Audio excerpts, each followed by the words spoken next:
નમસ્કાર, અમારી ખાસ રજૂઆત કેચ ધી મોમેન્ટમમાં હું નિશા આપનું સ્વાગત કરી રહી છું.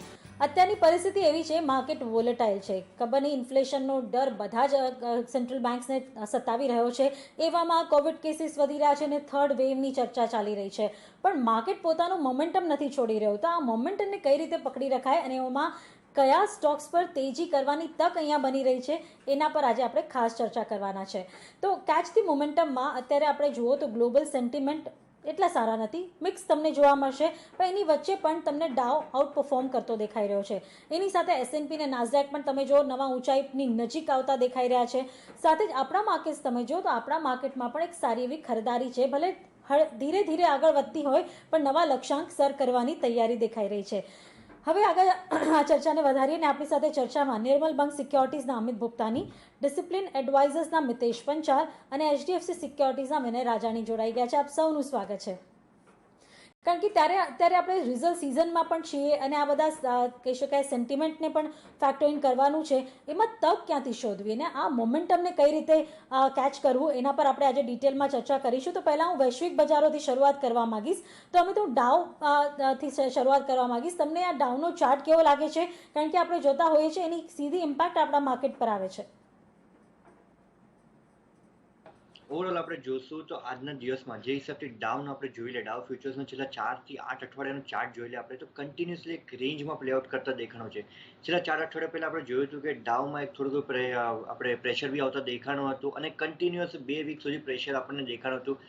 અને એ ટાઈમ પર આપણે જોશું તો આપણી માર્કેટ બી કન્ટિન્યુઅસલી છેલ્લા 2 અઠવાડિયાથી એક રેન્જમાં જ પ્લેઆઉટ કરતા દેખાણી હતી. ડાઉ ફ્યુચર્સ આપણે જોશું તો છેલ્લા બહુ ટાઈમથી આપણે જોઈ રહ્યા છીએ કે 34,000 થી 35,000ના રેન્જમાં જ પ્લેઆઉટ કરતા દેખાડી રહી છે. પર અપસાઇડમાં હવે જોશું આપણે તો એક બેઝ બની ગયો છે, એક પેટર્ન ફોર્મેશન બનતા દેખાડી રહી છે આપણને ડાઉન સાઈડમાં. જે હિસાબથી એક નેકલાઇનનો બ્રેકઆઉટ આવતા દેખાડ્યો છે ડાઉ ફ્યુચર્સમાં, એ હિસાબથી લાગે છે કે એક મોટી તેજી માટે ડાઉ ફ્યુચર્સ પાછો એનાથી તૈયાર થઈ ગયો છે.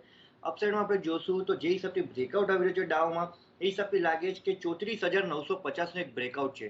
34,950નો લેવલ જેમ બ્રેક કરે છે તો ડાઉ ફ્યુચર્સમાં મિનિમમ ત્યાંથી મને લાગે 700 થી 800 પોઈન્ટની તેજી આપણને ત્યાંથી પાછી દેખાડી શકે છે. ડાઉન સાઈડમાં જે હિસાબથી સપોર્ટ બનાવી રહ્યો છે એ છે 34,100નો. 34,100ના સ્ટોપ લોસથી મને લાગે છે કે ડાઉ ફ્યુચર્સમાં એક સારી એવી તેજી આપણને દેખાડી શકે છે. અને જે હિસાબથી પેટર્ન બની છે એ હિસાબથી લાગે છે આ પેટર્ન કમસે કમ એનાથી 1,500 થી 2,000 પોઈન્ટની તેજી આપણને દેખાડી શકે છે.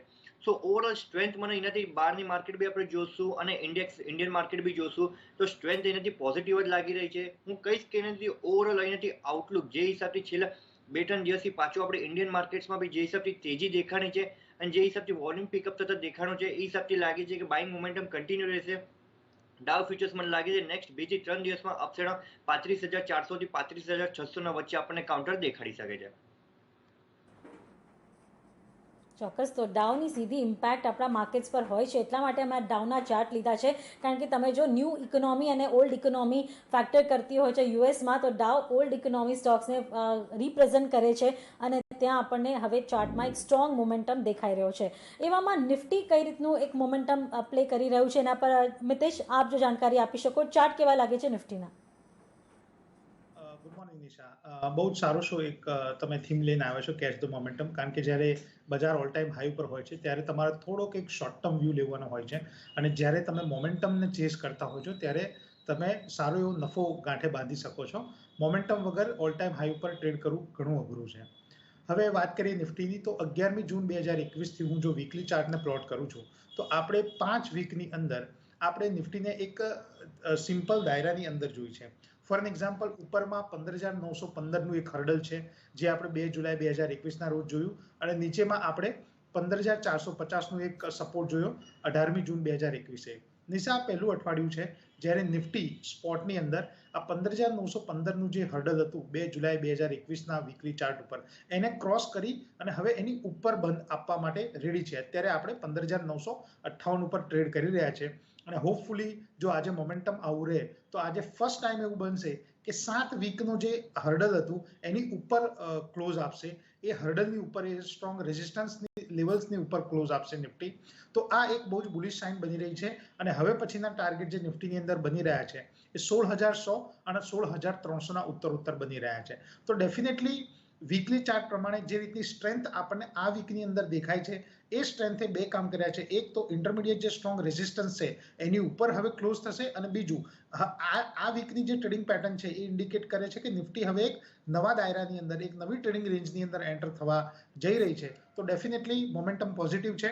16,100 અને 16,500 આ બે ટાર્ગેટ સાથે કરંટ લેવલથી વેપાર કરવો હિતાવહ બનશે. તો શોર્ટ ટર્મમાં તમને આગળ મોમેન્ટમ પોઝિટિવ દેખાઈ રહ્યો છે અને 16,100 16,500ના લેવલ નિફ્ટી પર બનતા દેખાશે. અને જો એમાં બેંક નિફ્ટીનો સાથ મળી જાય તો આ મોમેન્ટમ વધારે એક્ટિવ થઈ જાય છે અને વધારે ટેકો નિફ્ટીને મળી જાય છે. તો વિનય, બેંક નિફ્ટીના ચાર્ટ શું કહે છે? Good morning Nisha. બેંક નિફ્ટીના પણ ચાર્ટ ઘણા સારા થઈ રહ્યા છે. જે ગઈકાલે ખાસ કરીને આપણે જે ટ્રેડિંગ સેશનમાં જોયું હતું કે 35,800નું જે હર્ડલ હતું, જે છેલ્લા 6 થી 7 વીકમાં એક કોન્સોલિડેશનનો ફેઝ હતો, એમાં જે અપસાઇડ જે બાઉન્ડ્રી હતી એ 35,800 હતી અને એની ઉપર આપણે ક્લોઝ આવતા જોયું. અને આજે ભલે એશિયન માર્કેટ્સ એટલા સ્ટ્રોંગ નથી, પણ જે બ્રેકઆઉટ આપણે ગઈકાલના સેશનમાં જોયું છે એ મીડિયમ ટર્મ બ્રેકઆઉટ કહી શકાય. 6 થી 7 વીકનું કોન્સોલિડેશનનું બ્રેકઆઉટ કહી શકાય. અને આપણે બધા જાણીએ છીએ કે નિફ્ટી તો કન્ટિન્યુઅસલી નવા હાઈની આજુબાજુ ટ્રેડ કરી રહ્યું છે અને પ્રીવિયસ ડેઝમાં આપણે ઓલ ટાઈમ હાઈ બનતા જોયા હતા. પણ bank Nifty has somehow not cross the it's all time high. જે પ્રીવિયસ ઓલ ટાઈમ હાઈ હતો બેંક નિફ્ટીનો 37,708નો હતો અને અત્યારે લગભગ 35,850 35,900 ઉપર અત્યારે બેંક નિફ્ટી ટ્રેડ કરી રહ્યું છે. ધેટ મીન્સ હજુ પણ બેંક નિફ્ટી એના ઓલ ટાઈમ હાઈથી 5% દૂર છે. અને જે રીતના પ્રાઇવેટ સેક્ટર બેંક્સના પરફોર્મન્સ આપણે જોયા છે અને પીએસયુ બેંકમાંથી આપણે એસબીઆઈનો ચાર્ટ ઓવરઓલ જોવા જોઈએ તો ખાસો કન્વિન્સિંગ છે. It's a matter of time કે ક્યારે બ્રેકઆઉટ આવે છે એસબીઆઈમાં. તો આઈ થિંક ગઈકાલના સેશનમાં જે રીતનું ક્લોઝ આવ્યો છે ખાસો સ્ટ્રોંગ છે. મે બી આજે કાં તો 1-2 દિવસમાં શોર્ટ ટર્મમાં તમને એવા એક્સટેન્ડેડ અપમૂવ ના જોવા મળે, પણ જે આ પોઝિશનલ સેટઅપ છે બેંક નિફ્ટીનો ઘણો સારો થઈ ગયો છે. અને જે ઇમિડિયેટ મને ટાર્ગેટ દેખાઈ રહ્યો છે, જે આપણે 15 થી 20 દિવસનો વ્યૂ લઈએ તો ઇમિડિયેટ ટાર્ગેટ બેંક નિફ્ટીનો 36,440 36,450નો દેખાઈ રહ્યો છે. એક એસેન્ડિંગ ટ્રાયંગલનું બ્રેકઆઉટ ડેલી ચાર્ટ ઉપર છે, જે ટેકનિકલી અમે ટ્રેક કરતા હોઈએ છીએ, ને ઇટ્સ અ ગુડ બ્રેકઆઉટ કે જ્યાં સિમિલર ટોપ્સ હતા અને એક રાઇઝિંગ બોટમ્સ હતા. તો એસેન્ડિંગ ટ્રાયંગલનું બ્રેકઆઉટ કદાચ ટાર્ગેટ તમને 36,440નો આપે ઇમિડિયેટલી, અને 36,440 36,450 ટકી જશે તો પછી મીડિયમ ટર્મમાં આપણે 37,200ના એક ટાર્ગેટ જોઈ શકીએ છીએ, જે પ્રીવિયસ એક સ્વિંગ હાઈ છે. તો આ બે રેઝિસ્ટન્સ હું જોઈ રહ્યો છું બેંક નિફ્ટીમાં. એક પોઝિટિવ વ્યૂ લઈ રહ્યો છું અને ડેફિનેટલી આમાં એક પોઝિશનલ વ્યૂ લેવો જોઈએ. It's not a intraday view, but if you are taking 1 or 2 month view, તો definitely I'm expecting bank nifty to do very well. અને 36,440 અને 37,200ના ટાર્ગેટથી આપણે લોંગ પોઝિશન્સ બનાવવી જોઈએ. તો તમે જો નિફ્ટી, બેંક નિફ્ટી, ડાઉ ત્રણેયનું મોમેન્ટમ પોઝિટિવ છે, સ્ટ્રોંગ છે. ભલે નાના એક ઉતાર ચઢાવ આવે પણ તમને એક તેજીના જ ટ્રેડ અહીંયા દેખાઈ રહ્યા છે. તો શોર્ટ ટર્મ માટે એટલે કે એકાદ મહિના માટે પણ તમે અત્યારે પોઝિટિવ વ્યૂ લઈને જ ચાલી શકો છો, જે અત્યારે સ્ટ્રેન્થ દેખાઈ રહી છે ત્રણેય ઇન્ડાઇસીસ પર. તો આગળ વધીએ, સેક્ટોરિયલ વ્યૂ લઈએ, કારણ કે અત્યારે તમે જો ઘણા સેક્ટર્સ ચર્ન થઈ રહ્યા છે અને જે અપેક્ષા નહોતી કરી એવા સેક્ટર્સ લીડ લઈ રહ્યા છે. શરૂઆત વિનય હું આપથી કરવા માંગીશ, કયા સેક્ટરનો ચાર્ટ અથવા તો કયો સેક્ટર તમને અત્યારે વધુ પાવરફુલ લાગે છે? જે પાવરફુલ સેક્ટર લાગે છે નિફ્ટી રિયાલિટી ઇન્ડેક્સ છે. આપણે બધા જ જાણીએ છીએ કે ગઈકાલે એનું પરફોર્મન્સ ઘણું જ સારું હતું અને it is just not a one day move. આમાં એક 10 વર્ષનું બ્રેકઆઉટ જોયું છે નિફ્ટી રિયાલિટી ઇન્ડેક્સમાં. જે આપણે 2010-2011માં જે લેવલ્સ જોયા હતા એના ઓલમોસ્ટ હાઈએસ્ટ લેવલ પર છીએ. So we are at the highest level of last 10 years. અને નોટ ઓનલી ધેટ, બટ આપણે 2018માં પછી 2021માં પણ જે એક 2021ની શરૂઆતમાં જે એક ડબલ ટોપ પેટર્ન બનતા જોઈ હતી, જે એક ગઈકાલના સેશન દરમિયાન આપણે એક બ્રેકઆઉટ આવતા જોયું, તો એક ડબલ ટોપ પેટર્નનું બ્રેકઆઉટ આવતા જોયું છે. અને 10 વર્ષના હાઈએસ્ટ લેવલ પર પહોંચવું, અને જે રીતના ન્યૂઝ આવી રહ્યા છે ફંડામેન્ટલી આપણે જ જાણીએ છીએ કે ઇન્ટરેસ્ટ રેટ એક રેકોર્ડ લો લેવલ પર ચાલી રહ્યો છે, which is good for the real estate companies. અને રિયલ એસ્ટેટ કંપનીઝે હવે આપણે રિસન્ટલી ન્યૂઝમાં જોયું છે કે પ્રાઇસ હાઇક પણ કરવા માંડ્યા છે. તો અલ્ટિમેટલી ફાઇનલ પ્રોડક્ટમાં પ્રાઇસ રાઇઝ થવો એ અલ્ટિમેટલી સ્ટોક કંપની માટે ઘણું પોઝિટિવ હોય છે અને એક રેટ સેન્સિટિવ સેક્ટર માટે એક નવું એક ટ્રેન્ડ ઇમર્જ થયો છે. તો I think we should not miss the opportunity. અત્યારે તમે ટ્રેડર હો કે ઇન્વેસ્ટર, બટ જે સેક્ટર આઉટ પરફોર્મ કરે છે, ભલે ઇન્ડેક્સ 16,000 નિફ્ટીમાં આપણે ક્રોસ થતા નથી જોઈ રહ્યા, પણ વિધિન ધ માર્કેટ ઘણા બધા સેક્ટર છે કે જે બ્રેકઆઉટ આપી રહ્યા છે, મલ્ટી યર બ્રેકઆઉટ આપી રહ્યા છે. એમાંથી રિસન્ટલી આપણે નિફ્ટી રિયાલિટી ઇન્ડેક્સમાં બ્રેકઆઉટ આવતા જોયું છે, જેમાં આપણે જાણીએ છીએ DLF, Godrej property, Oberoi realty, Sobha, એવા ઘણા બધા કન્સ્ટિટ્યુઅન્ટ્સ છે. તો ડેફિનેટલી મારા હિસાબે investor as well as for traders આ એક સેક્ટર છે જે તમારે મિસ ના કરવું જોઈએ. ઘટાડે બાય કરીને ચાલશો તો પોઝિટિવ રિટર્ન્સ મળી શકે છે ખાસા એવા. તો medium two long term breakout છે, આપણે મિસ ના કરવું જોઈએ. તો 1 થી 2 મહિનાના વ્યૂથી હું આ પર્ટિક્યુલર સેક્ટરમાં ટ્રેડિંગ અને ઇન્વેસ્ટમેન્ટની સલાહ આપી રહ્યો છું. તો તમારો આમાંથી કોઈ સ્ટોક પસંદગીનો હશે? મારો પસંદગીનો સ્ટોક છે ઓબેરોય રિયાલ્ટી. આણે એક મલ્ટી મંથ બ્રેકઆઉટ આપ્યું છે. આપણે એક પ્રીવિયસલી આપણે જોતા હતા કે કોન્સોલિડેશન હતું અને 2021માં આ લેવલ ક્રોસ નહોતું થતું ઓબેરોય રિયાલ્ટીમાં. તો એ 680 થી 700 ની ઉપર ટકી જવું આ એક સ્ટોક માટે એક બહુ મોટું એક ડેવલપમેન્ટ છે અને ચાર્ટ્સ ઉપર ઘણા જ સારા ડેવલપમેન્ટ દેખાઈ રહ્યા છે. અને આપણે જાણીએ છીએ કે fundamentally be this has been a very good company. અમારી કંપનીમાં ફંડામેન્ટલ વાઇઝ પણ અમે આ સ્ટોકને રિકમેન્ડ કર્યો છે અને ઘણા સારા returns traders as well as ઇન્વેસ્ટર્સને મળ્યા છે. તો ક્વોલિટી સાથે રહીશ. Oberoi realty is having good weightage in the realty index અને quality wise it's a very good company. So I think Oberoi realty 714 થી 680 ની વચ્ચે એક્યુમ્યુલેટ કરી શકાય. 660 નો એક ટ્રેડિંગ સ્ટોપ લોસ 1 મહિના માટે રાખી શકાય અને અપસાઇડમાં તમે 800 રૂપિયાનો ટાર્ગેટ એક્સપેક્ટ કરી શકો છો. તો બેઝિકલી આ એક પર્ટિક્યુલર સ્ટોક 1 મંથના વ્યૂથી રિયાલ્ટી ઇન્ડેક્સમાંથી મારી પસંદગીનો છે. તો તમે જો એક સારામાં સારા રિટર્ન રિયલ એસ્ટેટ ઇન્ડેક્સે આપ્યા છે. જો તમે મંથલી ચાર્ટ પર જો તો 14% રિટર્ન મળ્યા છે અને હજુ પણ આવનાર 1 મહિના માટે એક સારો મોમેન્ટમ અહીંયા બિલ્ડ થઈ રહ્યો છે. મોમેન્ટમ બિલ્ડ થાય તો જ નવી તેજીની શરૂઆત અહીંયા જોવા મળે અને વિનયની પસંદગી છે ઓબેરોય રિયાલ્ટી. તમે ખરીદારી કરીને અહીંયા ચાલી શકો છો. ત્યારે જ મિતેશ, આપ કયા સેક્ટર પર વધુ ફોકસ કરી રહ્યા છો અત્યારે? બેઝિકલી અત્યારે અમારું રિસેન્ટ જે રિપોર્ટ રિલીઝ કર્યો છે જુલાઈ 12 મંડેના 2021ના, એ છે ટોબેકો ઇન્ડસ્ટ્રી પર. અમને એવું લાગી રહ્યું છે કે ટોબેકો ઇન્ડસ્ટ્રીના જે પ્રમુખ 3 શેર છે, પર્ટિક્યુલરલી આઈટીસી, વીએસટી ઇન્ડસ્ટ્રીઝ અને ગોડફ્રે ફિલિપ્સ, આ ત્રણેયની અંદર એક બહુ જ સારું મોમેન્ટમ અમને જોવા મળ્યું છે વીકલી અને મંથલી ચાર્ટ ઉપર. જો કે આઈટીસીની અંદર તો ઘણું ફ્રસ્ટ્રેટિંગ છે, પણ જો તમે વીએસટી ઇન્ડસ્ટ્રી અને ગોડફ્રે ફિલિપ્સ જુઓ તો ત્યાં એક નવા બ્રેકઆઉટ આપણને જોવા મળ્યા છે મંથલી અને વીકલી ચાર્ટ પર. બહુ સ્ટ્રોંગ મોમેન્ટમ જોવા મળ્યું છે. તો આઈ થિંક ડિસ્ક્લેમર તરીકે અમારા ક્લાયન્ટ્સની ડાયરેક્ટ ઇનડાયરેક્ટ પોઝિશન આ સ્ટોક્સ જે પણ ડિસ્કસ કરીએ છીએ ટોબેકો ઇન્ડસ્ટ્રીના એમાં હોઈ શકે છે. હવે પસંદગીનો શેરની વાત કરું તો આઈ થિંક વીએસટી ઇન્ડસ્ટ્રી મને આ આખા પેકમાંથી બહુ જ સ્ટ્રોંગ મોમેન્ટમમાં હોય એવું લાગી રહ્યું છે. મંથલી ચાર્ટ ઉપર Nisha for the month of June બહુ જ સ્ટ્રોંગ બ્રેકઆઉટ છે.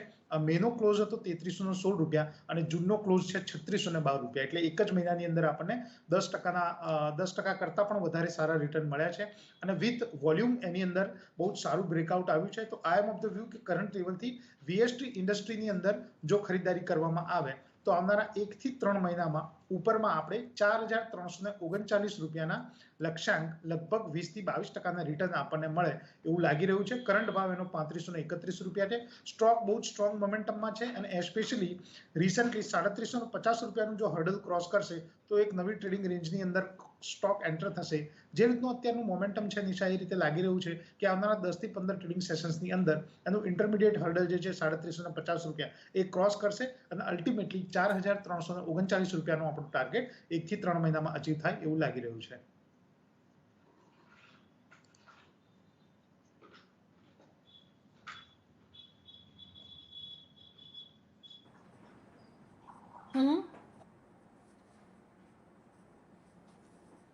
ચોક્કસ. તો વીએસટી ઇન્ડસ્ટ્રીઝ તમે જો આ સેક્ટરમાં એક સારો સ્ટોક પસંદગીનો દેખાઈ રહ્યો છે તો એના પર આપણે નજર રાખીશું અને એક શોર્ટ ટર્મમાં તમને સારી કમાણી અહીંયાથી થઈ શકે છે. સાથે જ અમિત, તમે કયો સેક્ટર ગમી રહ્યો છે અને બીજું તમારી પસંદગીનો અને સ્ટ્રોંગ મોમેન્ટમ વાળો કયો સ્ટોક તમે પસંદ કર્યો છે? સેક્ટર પર વાત કરી લઈએ નિશા, તો સૌથી પહેલા જે સેક્ટર એનાથી મને લાગી રહ્યું છે, એક તો રિયાલિટી સેક્ટર તો લાગી રહ્યું છે, એનાથી બહુ જ સ્ટ્રોંગ બ્રેકઆઉટ એનાથી દેખાડી રહ્યા છે. સાથે એક સેક્ટર છે નિફ્ટી ફાર્મા એક કન્સોલિડેશન બ્રેકઆઉટ પછી પાછું મોમેન્ટમ ગેઇન કરતા દેખાનું છે. વીકલી પેટર્ન જે હિસાબથી ફોર્મ થતા દેખાણી છે એ હિસાબથી લાગે છે મિનિમમ 600 to 700 પોઈન્ટ્સનું મોમેન્ટમ આપણને અપસાઇડમાં નિફ્ટી ફાર્મામાં દેખાડી શકે છે. ઓવરઓલ સ્ટ્રેન્થ જે હિસાબથી કન્ફર્મેશન પેટર્ન અને કન્વિન્સિંગ પેટર્ન બનતા દેખાણી છે એ હિસાબથી લાગે કે નિફ્ટી ફાર્મા પાછું બાઇંગ મોમેન્ટમ જનરેશન આવી ગયું છે. સો ઓવરઓલ મને લાગે છે નિફ્ટી ફાર્મા એને જો લોંગની પોઝિશન ક્રિએટ કર્યું છે એમાંથી જે સ્પેસિફિક કાઉન્ટર નિફ્ટી ફાર્મામાંથી લાગે છે એક સિપ્લા એનાથી સ્ટ્રોંગ મોમેન્ટમમાં લાગી રહ્યું છે. સાથે નિફ્ટી રિયલ્ટીની જે હિસાબથી વાત કરી મેં એમાંથી એક સ્મોલ કેપ કાઉન્ટરનો વાત છે એ આપણે ગઈકાલે જે CNBC આવાસ પર એનાથી રિકમેન્ડ કરેલો હતો કાર્ડા કન્સ્ટ્રક્શન માટે. એ આપણે જોયું છે કાર્ડા કન્સ્ટ્રક્શન આપણે શો પર 135 પર બી રિકમેન્ડ કર્યો હતો અને એમાં બી એક સારું એવું મોમેન્ટમ બિલ્ડઅપ થતા દેખાડી રહ્યું છે છેલ્લા 4 દિવસથી. સો મને લાગે છે કાર્ડા કન્સ્ટ્રક્શનમાં બી એક સારી એવી તેજી આવનારા દિવસોમાં દેખાડી શકે છે. હવે જે હિસાબથી સ્ટોક રિકમેન્ડેશનની વાત છે એમાંથી જે પહેલો કાઉન્ટર છે એ છે દીપક નાઇટ્રેટ. દીપક નાઇટ્રેટનો આપણે જોશું તો જે હિસાબથી ચાર્ટ એનાથી ફોર્મેશન અહીંયાથી દેખાડી રહ્યો છું હું એ હિસાબથી જોશું આપણે કમ્પ્લીટલી એક ફ્લેગ પેટર્ન ફોર્મેશન આપણને દેખાડી રહ્યું છે અને એ બી આપણે જોશું તો વીકલી અને મંથલી પેટર્નમાં દેખાડી રહ્યું છે ફ્લેગ પેટર્ન ફોર્મેશન. સો એક મેજર લોંગ ટર્મ બ્રેકઆઉટ આ કાઉન્ટરમાં દેખાડી રહ્યું છે. જે હિસાબથી મંથલીની પેટર્ન ફોર્મ થતા દેખાડી રહી છે એ હિસાબથી કાઉન્ટરમાં ટાર્ગેટ મિનિમમ અપસાઇડમાં આવી રહ્યા છે 1000 to 1200 પોઈન્ટ્સના ટાર્ગેટ અપસાઇડમાં આવી રહ્યા છે. પણ નેક્સ્ટ 1 to 1.5 મંથના વ્યૂથી હું કહીશ કે દીપક નાઇટ્રેટમાં લોંગની પોઝિશન ક્રિએટ કરો, ડાઉન સાઇડમાં 1800 સ્ટોપ લોસ લગાડો, અપસાઇડમાં 2400 to 2700 ટાર્ગેટ્સ માટે હું કહીશ કે દીપક નાઇટ્રેટમાં લોંગની પોઝિશન ક્રિએટ કરવી જોઈએ આપણે. ચોક્કસ. તો દીપક નાઇટ્રાઇટ પણ તમારી નજર હોવી જોઈએ, જ્યાં મોમેન્ટમ અત્યારે સ્ટ્રોંગ થતો દેખાઈ રહ્યો છે અને તમે જુઓ અત્યાર સુધી તમને 3 પિક તો મળી ગઈ છે જ્યાં સ્ટ્રોંગ મોમેન્ટમવાળા સ્ટોક છે, જ્યાં તમે શોર્ટ ટર્મ માટે બેટ લો અને સારી કમાણી કરી શકો છો. અને સાથે જ હવે આગળ વધીએ તો કારણ કે મોમેન્ટમ હશે તો જ અહીંયા કમાણીની તક મળશે. વિનય, બીજો કયો સ્ટોક તમે રેકમેન્ડ કર્યો છે?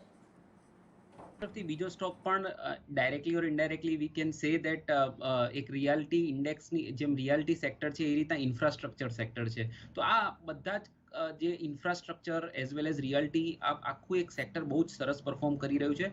આપણે ગઈકાલે એક લાર્સન જે દિગ્ગજ સ્ટોક કહેવાય ઇન્ફ્રામાં એમાં એક મોટું બ્રેકઆઉટ આવતા જોયું તો આફ્ટર અ લોંગ ટાઈમ. તો એ એક સારા સંકેત છે ને મિડ કેપનું તો પરફોર્મન્સ ઘણું જ સારું રહ્યું છે. તો મારા હિસાબે કેપેસિટી ઇન્ફ્રા એક સ્ટોક છે જે ઇન્ફ્રાસ્ટ્રક્ચર સેક્ટરમાંથી એક સારું પરફોર્મ કરી રહ્યો છે અને રિસન્ટલી આપણે એમાં 230ના ઉપરના બ્રેકઆઉટ આવતા જોયા હતા. છેલ્લા 6 મહિનામાં 230નું એક લેવલ હતું જે ક્રોસ નહોતું થઈ રહ્યું, જે ક્રોસ થતા આપણે સક્સેસફુલી આપણે છેલ્લા દિવસોમાં જોયું છે. તો it's a clear cut breakout 2018 પછીના હાઈએસ્ટ લેવલ પર પહોંચી ગયો છે અને મલ્ટી મંથ બ્રેકઆઉટ આપણે જોયું છે. અને fundamentally but this has been the cheap company according to our fundamental analyst. તો according to me techno funda pick છે કેપેસિટી ઇન્ફ્રા જે 240 થી 228ની રેન્જમાં આપણે લઈ શકાય એક મહિનાના વ્યૂથી. 212નો એક ટ્રેડિંગ સ્ટોપ લોસ રાખી શકાય અને અપસાઇડમાં you can expect a 276 target. તો આ એક મહિનાનો વ્યૂ છે અને realty as well as infrastructure સેક્ટરમાં મારો વ્યૂ પોઝિટિવ છે. એટલા માટે જ મેં કેપેસિટી ઇન્ફ્રાની એક પસંદગીનો મારો એક સ્ટોક કહી શકાય. ક્લિયરલી તમે જો આ સેક્ટર જ અત્યારે બઝિંગ છે કારણ કે એક સારું સ્પેન્ડિંગ અત્યારે આ સેક્ટરમાં આપણને જોવા મળી રહ્યું છે અને અત્યારે આપણે જાણી રહ્યા છે અમુક તમે જો કમર્શિયલ પ્રોજેક્ટ્સ પણ લોન્ચ થઈ રહ્યા છે આગળની આ ડિમાન્ડને જોઈને, સિનારીઓ જોઈને. તો ડેફિનેટલી રિયલ એસ્ટેટ અને ઇન્ફ્રા અત્યારે બઝિંગ જોવા મળી રહ્યું છે અને આ મોમેન્ટમને તમારે ચૂકવું ન જોઈએ, એને પકડી લેવું જોઈએ અને સારી કમાણી કરવી જોઈએ. ત્યારે અમિત, આપ તરફથી બીજા કયા સ્ટોકનું રેકમેન્ડેશન છે? જે એ છે ઇન્સેક્ટિસાઇડ આપણે શો પર બી રિકમેન્ડ કરેલો હતો અરાઉન્ડ 600ના આસપાસ અને ત્યારબાદ આપણે જોયું હતું કે 800ના લેવલ સુધી બી જતા આપણને કાઉન્ટર દેખાણો હતો. હવે પાછો આપણે જોશું તો આપણે શો પર જે રિકમેન્ડ કરેલો હતો around 1 and 1.5 month back recommend કરેલો હતો અને ત્યારબાદ સ્ટોક એક કન્ટિન્યુઅસલી કન્સોલિડેશન ઝોનમાં ચાલતા દેખાડી રહ્યું છે અને કન્ટિન્યુઅસલી વોલ્યુમ એડિશન થતા દેખાડી રહ્યું છે. મને લાગે જે હિસાબે ઇન્સેક્ટિસાઇડની પેટર્ન ફોર્મેશન થતા દેખાણી છે આપણે જોશું 2017 પછી આપણે જોઈશું તો કન્ટિન્યુઅસલી એક ડાઉન ટ્રેન્ડમાં પ્લેઆઉટ કરતા દેખાણો હતો અને પાછું એક અપર રાઇઝિંગ ચેનલમાં એનાથી ફોર્મ થતા દેખાડી રહ્યું છે કાઉન્ટર. મને લાગે છે ઇન્સેક્ટિસાઇડમાં એક મોટી તેજી આપણને દેખાડી શકે છે. આપણે જોશું છેલ્લા 4 થી 5 અઠવાડિયામાં આપણે જોશું તો વોલ્યુમ બિલ્ડઅપ સારું એવું થતા દેખાણું છે. કમ્પ્લીટલી એક ડિલિવરી બાઇંગ આ કાઉન્ટરમાં આપણને દેખાણું છે. જે હિસાબથી વીકલી અને મંથલી પેટર્ન બનતા દેખાડી રહી છે બહુ જ કન્વિન્સિંગ દેખાડી રહી છે. મને લાગે લોંગની પોઝિશન ક્રિએટ કરી છે. અપસાઇડમાં 900 to 1000ના ટાર્ગેટ્સ માટે લોંગની પોઝિશન ક્રિએટ કરો. ડાઉન સાઇડમાં 665ના સ્ટોપ લોસ છે. ઇન્સેક્ટિસાઇડનો બીજો કાઉન્ટર એનાથી બાય આપણે કરીને જવું જોઈએ. ઓકે, સાથે જ મિતેશ, સમય ઓછો છે એટલે ઝડપથી તમારી આગળની પિક કઈ હશે? છેલ્લી પિક છે આપણે Hindustan Aeronautics. I am of the view કે આઈ થિંક હિન્દુસ્તાન એરોનોટિક્સનું જો મંથલી ચાર્ટ તમે જુઓ તો આઈ થિંક 1123 રૂપિયાનું જે ટોપ બન્યું હતું 31મી માર્ચ 2021ના એ ટોપને હવે વાયોલેટ કરવાની તૈયારીમાં છે આ મહિનામાં. જો કે આ મહિનામાં મંથલી ચાર્ટ ઉપર ઓલરેડી 1157નો આપણે હાઈ જોયો છે પણ આઈ એમ ઓફ ધ વ્યૂ કે મંથલી ક્લોઝ જે છે 1123 રૂપિયા ઉપર આવવું જોઈએ. એટલે જે રીતનું મોમેન્ટમ અને ડેલી ચાર્ટ ઉપર જે રીતે વાયોલેટ કર્યું છે 1123 અને નવું 1157નું હાઈ બનાવ્યું છે. તો આઈ એમ ઓફ ધ વ્યૂ કે આઈ થિંક HAL આવનારા દિવસોની અંદર એક નવી ટ્રેડિંગ રેન્જની અંદર એન્ટર થશે. ઉપરમાં મારા ટાર્ગેટ રહેશે 1328ના, અને આ જે કોલ છે એની સમય મર્યાદા 1 થી 3 મહિનાની રહેશે. ઓકે, HL નો કાઉન્ટર છે 1328ના ટાર્ગેટ માટે. શોર્ટ ટર્મ માટે તમને સારી કમાણીની તક અહીંયા મળી રહેશે. તો હજી થોડોક સમય બાકી છે એટલે ક્વિકલી 3 થી એક કોલ લેવા માંગીશ. વિનય, ક્વિકલી તમારો ત્રીજો પિક. મારા તરફથી એક સ્ટોક જે નવો IPO આવ્યો હતો છેલ્લા વર્ષમાં, મઝગાંવ ડોક. એમાં આપણે એક આફ્ટર લોંગ ટાઈમ થોડુંક નાનું કરેક્શન જોયું અને ફરીથી એક અપમૂવ આવતા જોઈ હતી. અને એક સારો સેટઅપ છે, એક સારી ક્વોલિટી કંપની છે, એક ડિફેન્સમાં as well as shipping company કહી શકાય. એન્ડ જ્યારે પણ આનો IPO આવ્યો હતો તો ઘણો સારો રિસ્પોન્સ મળ્યો હતો. તો મઝગાંવ ડોક મને બ્રેકઆઉટ દેખાઈ રહ્યું છે. 263 થી 250ની રેન્જમાં આપણે લોંગ કરી શકાય. 242નું એક ટ્રેડિંગ સ્ટોપ લોસ અને 295ના ટાર્ગેટ એક મહિનાના વ્યૂથી રહી શકાય છે. અમિત, આપ તરફથી? મારે જે બીજો કાઉન્ટર છે એ છે ICICI બેંક. ICICI બેંકમાં જે હિસાબથી આપણે પેટર્ન દેખાડી રહી છે, એક કપ એન્ડ હેન્ડલ ફોર્મેશન એનાથી બનતા દેખાડી રહી છે આપણને વીકલી ચાર્ટમાં. મને લાગે છે એક મોટી તેજી કાઉન્ટરમાં આપણને આમાં બી દેખાડી શકે છે. તો 720ના ટાર્ગેટ્સ માટે હું કહીશ કે ICICI બેંક લોંગની પોઝિશન ક્રિએટ કરો. ડાઉન સાઇડમાં 630ના સ્ટોપ લોસથી ICICI બેંક ત્રીજો કાઉન્ટર રહેશે. અને મિતેશ, આપની પસંદગી? મારું છેલ્લું કાઉન્ટર છે રાલીઝ ઇન્ડિયા. આઈ થિંક જો તમે મંથલી ચાર્ટ જુઓ તો મંથલી ચાર્ટ ઉપર મંથ ઓન મંથ એક હાયર ટોપ હાયર બોટમનું ફોર્મેશન છે. ગયા મંથમાં બહુ જ સ્ટ્રોંગ વોલ્યુમ સાથે 362 રૂપિયાનો હાઈ કરી અને સ્ટોક એક થોડોક સેટલ થયો છે. મને લાગી રહ્યું છે કે હવે સ્ટોક એક નવી ટ્રેડિંગ રેન્જની અંદર એન્ટર થવા માટે રેડી છે. તો રાલીઝ ઇન્ડિયાની અંદર ખરીદારીની સલાહ રહેશે 1 થી 3 મહિના માટે. ઉપરમાં ટાર્ગેટ રહેશે 382 રૂપિયાના. તો તમે જો કેચ ધ મોમેન્ટમ આજનો થીમ હતો અને તમે જો બરાબર મોમેન્ટમ વાળા સેક્ટર્સ અને સારા મોમેન્ટમ વાળા સ્ટોક્સ તમારી સામે આપણા નિષ્ણાતોએ રાખ્યા છે. ક્વિકલી હું એક રિકેપ કરીશ. સારા સેક્ટરમાં તમારી નજર હોવી જોઈએ રિયલ એસ્ટેટ કાઉન્ટર પર, સાથે તમારી નજર હોવી જોઈએ ફાર્મા પર. અને મિતેશે જે પસંદગી દેખાડી છે એ છે ખાસ કરીને ટોબેકો ઇન્ડસ્ટ્રી જે રીતે અત્યારે દેખાઈ રહી છે એના પર એમનો વ્યૂ બન્યો. સ્ટોક્સમાં એકવાર રિકેપ કરી લઉં. વિનયની પસંદગી છે જ્યાં સારા મોમેન્ટમ દેખાઈ રહ્યા છે અને શોર્ટ ટર્મમાં તમને સારી કમાણી થઈ શકે. તો વિનયની પસંદગી છે ઓબેરોય રિયલ્ટી, કેપેસિટી ઇન્ફ્રા અને મઝગાંવ ડોક. આ ત્રણે પર તમે ખરીદારી કરી શકો છો. અમિતની પસંદગી છે દીપક નાઇટ્રેટ, ઇન્સેક્ટિસાઇડ ઇન્ડિયા અને ICICI બેંક, જ્યાં સારી તક છે, સારું મોમેન્ટમ બિલ્ડ થયું છે, જ્યાં તમને સારી તેજી અહીંયા થતી જોવા મળશે. અને મિતેશની પસંદગી છે HAL, VST ઇન્ડસ્ટ્રીઝ અને રાલીઝ ઇન્ડિયા. આ ત્રણે પર તમને ખરીદારી કરવાની સલાહ છે. તો ક્લિયરલી આ મોમેન્ટમને કેચ કરો, કમાણીની તક શોધો અને સારી પોર્ટફોલિયોમાં કમાણી કરો. આ જ અમારો તમારા માટે ધ્યેય છે, આ જ અમારો હેતુ છે. તો આજના શોનો ખાસ હેતુ જ એ હતો કે આ મોમેન્ટમને કેચ કરી સારી કમાણી તમને થઈ શકે. તો વિનય, મિતેશ અને અમિત, આપ ત્રણનો ખૂબ ખૂબ આભાર આ ખાસ રજૂઆતમાં અમારી સાથે જોડાયા અને આ બધી ડિટેલ અને તમારી પિક્સ શેર કરવા માટે. આભાર. ત્યારે આ ખાસ રજૂઆતમાં હાલે આટલું જ. વધુ અપડેટ માટે જોતા રહો CNBC બજાર. નમસ્કાર.